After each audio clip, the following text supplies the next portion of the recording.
Assalamualaikum warahmatullahi wabarakatuh.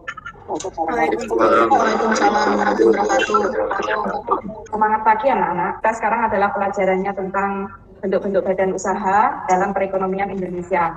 Sebelumnya, silakan KM-nya M. Raffi Rozak untuk memimpin berdoa. Mari teman-teman, sebelum dimulainya pembelajaran, kita berdoa menurut agama dan kepercayaan masing-masing.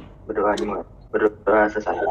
Pada masa pandemi COVID ini, kita tetap melakukan pembelajaran secara daring ya. Jangan lupa kalian untuk tetap menjaga jarak, mencuci tangan dengan air mengalir, dan memakai masker, menghindari kerumunan. Marilah kita mulai pembelajaran kita kali ini. Ibu sudah membuatkan kalian kelas ya di Google Classroom. Di sini Ibu sudah memasukkan link absensinya. Kemudian Ibu sudah memasukkan di sini ada literasi baca tulis berupa modul LKPD individu dan kelompok, kemudian ada post-test. Ini adalah materi kita kali ini, yaitu tentang bentuk-bentuk badan usaha dalam perekonomian Indonesia. Adapun kompetensi dasar yang akan dicapai adalah tujuan pembelajarannya adalah anak-anak kalian masih ingat nggak materi yang sebelumnya? Yaitu materi tentang pengertian badan usaha. Coba siapa yang masih ingat pengertian badan usaha? Saya, Bu. Badan usaha adalah suatu kesatuan yuridis dan ekonomis yang bertujuan untuk mencari laba atau memberikan layanan kepada masyarakat. Sedangkan perusahaan bisa diartikan sebagai suatu kesatuan faktor-faktor produksi yang melakukan kegiatan produksi untuk menghasilkan barang dan jasa. Iya, bagus. Sita. Ibu mengharapkan kalian itu harus lebih mengenal lagi perusahaan-perusahaan yang ada di Kota Cilegon ya, karena kalian kan tinggal di Kota Cilegon. Kalian masih ingat nggak OPPK? Religius, nasionalis, mandiri, gotong royong, integritas. Baiklah anak-anak, Bu Rama sekarang mau masuk ke materi. Di sini kalian lihat adalah lambang-lambang badan usaha yang ada di dalam perekonomian Indonesia. Coba kalian lihat ada apa saja di situ. Pertamina, Bu. LD, Bu. BRI, Pegadaian, Kimia Farma, Skopindo. Nah, ini adalah peta konsep. Ini materi yang kemarin tentang pengertian, fungsi, dan jenis-jenisnya. Nah, sekarang kalian akan mempelajari tentang BUMN, BUMD, dan BUMS. Ini adalah pokok-pokok materinya ya. Ini yang kemarin materinya. BUMN itu adalah kesatuan yuridis ekonomis yang seluruh atau sebagian modalnya dimiliki oleh negara melalui penyertaan secara langsung yang berasal dari kekayaan negara dengan tujuan untuk mencari keuntungan. Bidang-bidang BUMN ini ada 8 ya. Nah, badan usaha milik negara memiliki tujuan. Berikutnya adalah tujuannya ya, memberikan sumbangan bagi perkembangan perekonomian nasional pada umumnya, mencari keuntungan, menyediakan barang dan jasa yang bermutu tinggi, menjadi perintis kegiatan usaha di sektor swasta dan koperasi, serta aktif di dalam membantu golongan ekonomi lemah termasuk koperasi dan masyarakat. Adapun karakteristiknya itu ada peranan badan usaha milik negara menurut Undang-Undang Nomor 19 Tahun 2003. Nah, berikut ini adalah kebaikan dan kelemahannya. Bentuk-bentuk badan usaha milik negara itu terdiri dari perusahaan jawatan, perum, perseroan. Kalau BUMD itu perusahaan yang modalnya dimiliki oleh pemerintah daerah. Adapun BUMS itu adalah badan usaha yang seluruh modalnya dimiliki oleh swasta dengan tujuan untuk mencari laba. Bagaimana karakteristik badan usaha milik swasta? Karakteristiknya itu peranan BUMS. Bentuk-bentuk BUMS itu nah, setelah bentuk-bentuk badan usaha anak-anak, sekarang kita mau mengamati apa masalah BUMN dan BUMS pada masa pandemi COVID. Anak-anak kalian kan sekarang dalam keadaan pandemi COVID ya, jadi apakah ini ada dampaknya? Coba kita lihat videonya ya. Pandemi virus corona yang belum ditemukan vaksinnya memberi dampak luas ke berbagai sektor, tidak terkecuali bagi bisnis badan usaha milik negara, BUMN. Menteri BUMN, Erick Thohir saat bertemu Gubernur Jawa Tengah Ganjar Pranowo di Semarang mengungkapkan dari ratusan BUMN, 90% diantaranya ikut terpukul corona. 90% BUMN yang terdampak kini berupaya melakukan stabilisasi. Menurut Erick, BUMN yang masih kuat diantaranya BUMN bidang komunikasi dan BUMN pertambangan. Agar bisa melewati pandemi, BUMN didorong melakukan inovasi, kolaborasi, dan sinergi. Kementerian BUMN kini tengah memetakan mana BUMN yang kuat dan bisa mendukung program restrukturisasi ekonomi. Salah satunya BUMN perbankan yang sudah membantu restrukturisasi kredit bagi pelaku UKM yang nilainya mencapai 120 triliun rupiah lebih.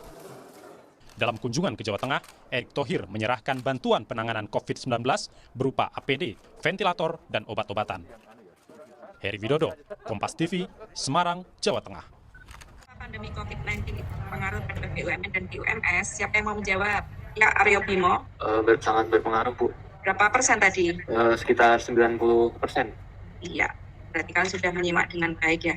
Nah, baca artikel tentang swastanisasi BUMN. Erick Thohir akan melakukan swastanisasi BUMN yang pendapatannya di bawah 50 miliar. Nah, sekarang masalah yang harus diselesaikan di dalam diskusi tersebut adalah Ibu sudah membagi kalian menjadi 3 kelompok. Kalian akan mendiskusikan ini di dalam WA Group dengan waktu 30 menit. Nanti silakan kalian melakukan video call dengan teman kalian. Assalamualaikum warahmatullahi wabarakatuh. Pertanyaan pertama, apakah kalian setuju dengan pendapat Erick Thohir dengan adanya swastanisasi BUMN yang pendapatannya di bawah 50 miliar? Berikan alasan singkat dan tepat. Berdasarkan hasil diskusi kami berpendapat bahwa kami tidak setuju dengan pendapat Bapak Erick Thohir selaku Menteri BUMN. Karena sebaiknya BUMN yang pendapatannya di bawah 50 miliar diswastakan. Alasannya, apabila BUMN diswastakan menjadi BUMS, menyebabkan aset negara berkurang. Kita harus belajar dari masa lalu ketika Indosat dijual oleh pemerintahan Presiden Megawati pada tahun 2002 akibat krisis keuangan tahun 1998. Ternyata saat ini PT Indosat melaju pesat. Pada tahun 2021 berencana menjual 4.000 menara milik perseroan dengan persiapan layanan 5G.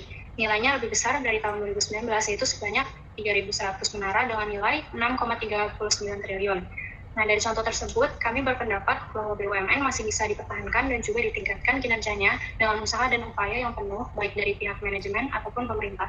Jawaban pertanyaan kedua, apa dampak positif dan negatif yang dilakukan dari swastanisasi BUMN bagi kesejahteraan rakyat? Berdasarkan diskusi kami berpendapat bahwa dampak positifnya yang pertama, perusahaan akan lebih efisien dan juga profesional karena dikelola dengan baik oleh pemiliknya secara langsung. Yang kedua, dapat bertahan pada masa pandemi karena secara permodalan akan lebih kuat dan juga pemasukan dan juga dengan masuknya investor baru. Yang ketiga, keuntungan besar karena lebih kompetitif.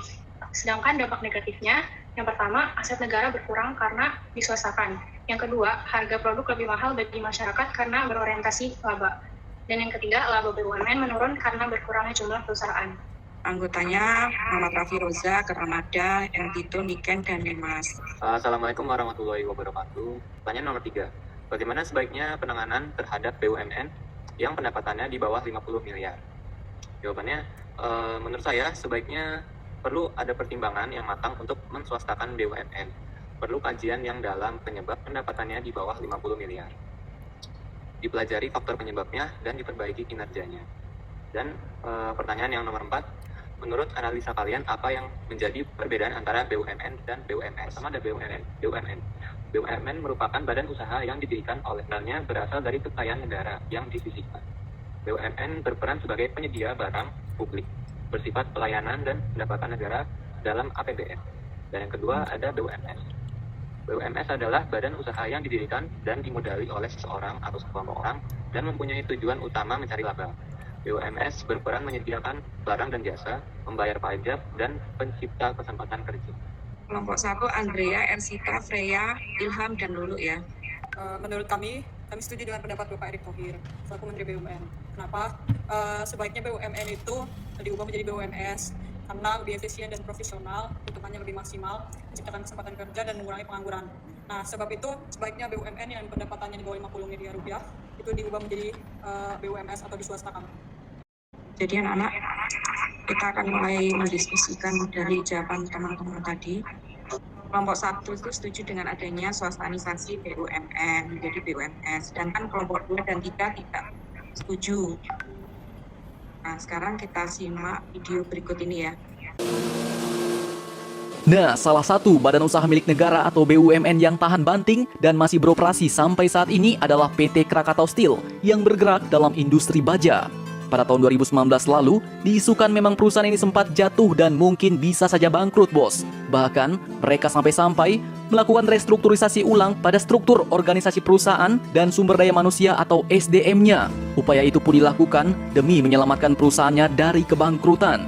Kemudian, sampai saat ini, di tahun 2021 ternyata mereka tidak bangkrut, bos. Krakatau Steel dengan semangat baru pun tetap bertahan dan bahkan kini menunjukkan sebuah peningkatan prestasi yang bisa dibilang cukup mantap dan bukan kaleng-kaleng. Oke, dikutip dari beberapa sumber berita berikut, PT Krakatau Steel ternyata telah berhasil melakukan ekspor produk baja hot roll coil atau HRC sebesar 20.000 ton ke Eropa pada kuartal pertama tahun 2021 ini. Direktur Utama Krakatau Steel, Silmi Karim pun mengatakan bahwa mayoritas produk ini digunakan untuk segmen general struktur dan pipe and tube. Beberapa negara tujuan ini adalah mulai dari Portugal, yaitu negara dengan tujuan pengiriman ekspor terbanyak ke Eropa, yakni sebesar 7.500 ton. Kemudian, disusul oleh Spanyol dengan total hampir 7.000 ton dan ekspor ke Italia sebesar 6.000 ton. Bahkan selain Malaysia dan Eropa, di tahun 2021 ini Krakatau Steel juga melakukan ekspor ke Australia. Nah, tak main-main, bos. Di awal tahun 2021 ini, mulai dari Januari sampai Februari saja penjualan produk baja Krakatau Steel telah mengalami peningkatan menjadi 311.758 ton. Jumlah ini pun lebih tinggi dibandingkan volume penjualan di periode yang sama di tahun 2020 lalu, yaitu hanya sebesar 290.645 ton. Wow. Krakatau Steel kini mulai bangkit lagi, bos. Dulu mereka memang pernah sangat jatuh. Salah satu faktornya yaitu karena mereka kalah berkompetisi dengan serbuan produk baja impor dari negeri Tiongkok Cina. Banyaknya jumlah baja impor ini membuat produk PT Krakatau Steel sulit berkompetisi di pasar. Nah, kini perlahan-lahan penjualan pun kini semakin meningkat. Semoga Krakatau Steel dapat semakin maju dan berkembang lebih pesat lagi ya, bos. Jadi bagaimana menurut kalian? Jangan lupa komentar. Tetaplah kalian barbar dan jangan santuy terus demi Indonesia maju. Salam Indo Heroes. Ya, jadi anak-anak, tadi kalian sudah melihat tentang video bangkitnya PT Krakatau Steel. Nah, kira-kira menurut kalian itu dengan adanya tadi ditayangkan video itu kesimpulannya seperti apa? Saya, Bu. Ya, coba lagi. Saya juga tidak setuju, Bu. Setuju, Bu, kalau BUMN itu di swasta kita disasikan, karena jangan sampai pengalaman yang di masa lalu berulang lagi. Nah, sekarang Kesimpulan dari yang udah Ibu bahas itu, BUMN adalah badan usaha milik pemerintah yang perlu dipelihara dan ditingkatkan kinerjanya. Bu Rama mau menanyakan pada kalian, apa yang kalian suka dari pelajaran badan usaha ini dalam perekonomian Indonesia? Yang saya suka dari pembelajaran badan usaha dalam perekonomian Indonesia ini adalah kita jadi mengetahui tentang BUMN, BUMD, BUMS yang ada di Indonesia. Iya, mantap. Nah, sekarang apa menurut kalian materi yang sulit? Saya, Bu, Ya, Niken. kalau menurut saya belum ada yang sulit sih, Bu, karena tadi juga kan ngejelasinnya udah cukup jelas gitu. Nah, sekarang pertanyaannya, apa kalian senang dengan pembelajaran saat ini? Senang ya, Bu. Ya. Nah, sekarang kalian melakukan tes badan usaha dan perekonomian. Linknya sudah Ibu masukkan di Google Classroom. Kalian bisa ikut tes. Nanti nilai tes ini akan dipakai Ibu sebagai nilai pengetahuan. Ini bentuk tesnya. Kalian sudah mengerjakan tesnya.